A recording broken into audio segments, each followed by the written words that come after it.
Nikad brutalnije uvrede u realitiju. Seko bih te na komade. Prodala si dete za slavu.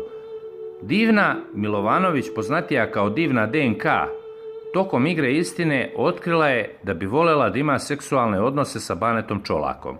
Kada je to čuo, Bora Santana pobesneo je i osuo žestoko. Naime, on je izgovorio niz uvredljivih komentara upućenih njoj. Sram te bilo, džukelo jedna. Da Bog da te Arapi otkupili. Jedva čeka da je Bane jebe, a muž joj kući. Imala si stomak do zuba, a jebala si se dok ti oči nisu ispale. Jebem te u usta buđava. Seko bih te na komade. Ti si nemoralno govno koje bi prodalo svoje dete za slavu.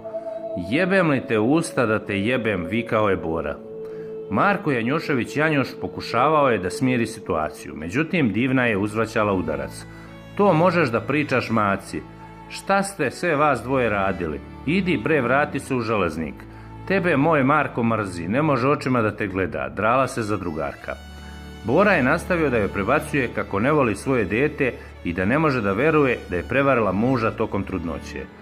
Ti se vadiš na tvoj socijalni problem, ja ću da ti platim operaciju, a ne da ovde uzimaš od naroda. Marš u pičku maternu. Dovela si ovde muža, dečko je bolestan u glavu. Napravila si od bolesnog čoveka da bude nasilnik. Urlao je Santana.